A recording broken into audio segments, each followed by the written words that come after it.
বহুত ধুনীয়া জেগা হয়, বহুত ধুনীয়া জেগা। এতিয়া মই আপোনালোকক দেখাম। এয়া চাওক, এয়া আমাৰ গাড়ী। গোটেই পাহাৰটো জাল, লোহাৰ জালেৰে ঢাকি থৈছে, পাথৰ পৰিব বুলি কৈ। এতিয়া আপোনালোকক বহুত ধুনীয়া ভিউ এটা দেখাওঁ। চাওক চাওক, কি ধুনীয়া ভিউ দোস্ত। চাওক কি মজা। এইটো হ'ল পাহাৰৰ বিউটি। ইয়াত হেনো ঘূৰিব আহিলে মানুহ উভতি যাবলৈ মন নাযায় বুলি কয়।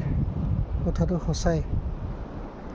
অৱশ্য আমি ৰেগুলাৰ অহা যোৱা কৰোঁ, প্ৰায় মাজে মাজে, মাহত এবাৰ দুবাৰ।